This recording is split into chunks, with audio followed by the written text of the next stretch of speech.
So, 6 ways to accept yourself. So, the first one that I'm going to get into to talk about today is the idea of being vulnerable. So, number one, be vulnerable. This will open up so many doors. It's opened up so many doors in my life for me to be able to tell people the bad things about myself, I guess. I mean, I don't really look at them as being bad necessarily anymore, and that's another way. But just things that, I don't know, you might not think people know about you. We connect through our weaknesses, and so to be able to tell people that helps them to feel more, be able to relate to me more, to be able to feel like I'm more human, and that they can mess up around me, or they can tell me about their vulnerabilities. It helps people to not put me on a pedestal so much, and it helps me to not worry so much about those bad things and feel like I have to hide them from someone. So number one, be vulnerable. So we'll get into number two, and for that one we're going to say accepting yourself without worrying about the external circumstances. So life, there's always good and bad in life. It's not really going to go away. That's part of life. There's good and there's bad, and you can focus on the external circumstances and say that that's what makes you, but it's not at all. Your worth comes from within. It doesn't matter how much money you make, or what your grades in school are. That's not your worth. That's not my worth. I've come to find out in my journey that my worth is not based on those things. I've made plenty of money in my life, and it didn't bring me happiness or acceptance for myself. It didn't bring me that self-love. It showed me that I could do it, and I'm super glad that I can, but it didn't really help me to accept myself. Some days I'm broke and some days I'm rich, and I can't base my life and my worth on that. I have to be able to accept myself regardless of these outside circumstances of my life. Let's see. So another one is shame and guilt. So we are kind of programmed to hold on to that shame and guilt and make it a big part of us. We say that's what makes us. The fact that we have this shame from this bad thing that we did makes us who we are. And we can't accept ourselves because we've done that bad thing. Let's see, try to come up with something bad that I've done. I've done a lot of bad things. Where should I start? Let's say I was angry with my sister. Okay. Me being angry with her, yeah, it's, whatever. She does things that I don't agree with, and that's okay. I still love her, and in that process I can still also love myself. So I can have these negative feelings, and this shame and guilt, but I don't want to hold on to it. I don't want to identify with it. I have to be able to look past that in order to accept myself, and that has really done a lot for me, letting go of so many things in my life, and shame and guilt being the most rewarding to let go of, to not have to feel like I am nothing more than that shame and guilt, to know that there's more to me than just that, and that doesn't define me. Even doing that one thing, yelling at her, being upset with her, not agreeing with her in all of her life processes or paths or whatever she's doing in life. I don't have to agree with her, and I honestly, I don't even have to agree with myself with my own things that I'm doing. Just letting go of the attachment to so many things, and just especially that shame and guilt.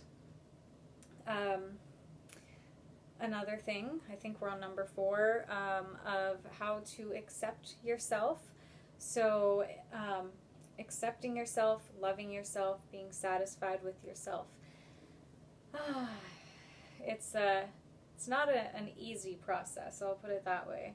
But the idea that you are your best version, I like that people try. I like that I try to be my best version, but I don't have to always be my best version to accept and love myself. I can still be me. I'm not always perfect. I mess up plenty, and I do good plenty. So I don't have to attach so much to this idea of being my best version, because I am my best version. I am whatever I tell myself I am. And if I identify with being a bad person, that is what I am. So instead, I identify with the fact that no matter what I'm doing or where I'm at or how I'm treating myself or others, I am my best version. I am. I know I am. I hold on to that and I don't let it go anywhere. People can, talk crap about me. I've got haters. They don't really go away. But being able to know that I am my best version is something that has really helped me to be able to accept and love myself, to be satisfied with myself.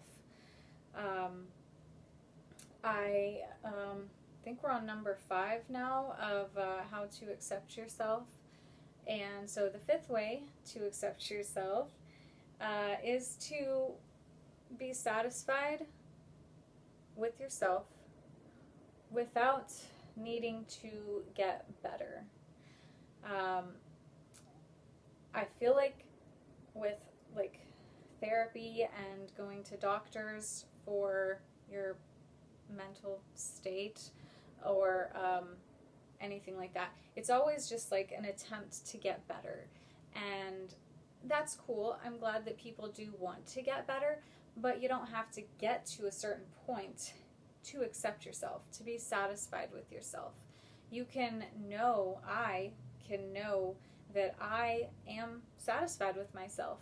I do have aspects of my life that I want to improve on, but I know that I don't have to get there to be able to accept myself.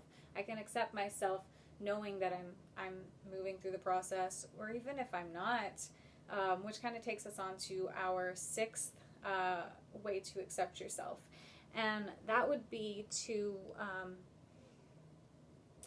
so everyone at times feels purposeless, okay? Feeling down, not feeling like you have an objective, a direction to go, kind of feeling stuck, and it's okay. That's how I can accept myself, is by knowing that it's okay to be stuck. It's okay to feel purposeless. As a matter of fact, the therapeutic industry calls this purposeless feeling. They have a name for it, actually.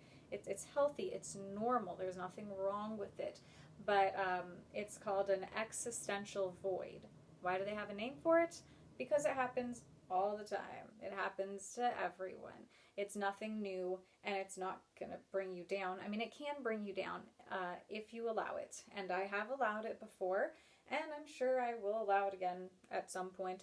But I can accept myself regardless of how I feel about that, and especially knowing that this existential void that I'm going through, it's not who I am. It's who I am maybe for like 10 minutes or maybe 10 hours. I mean, however long it takes, it's not a big deal. But I don't have to identify with it and say that this is what I am. I am purposeless. I am not driven, because I am whatever I say I am. So for me to be able to do all these things has really helped me to be able to accept myself. And I do want to put out a little disclaimer there that everyone has different ways to accept themselves. And these are just my ways. All I can speak from is my perspective, what I've gone through, what I've done for myself to get to this better place of acceptance of myself. So I hope this has helped. Peace out.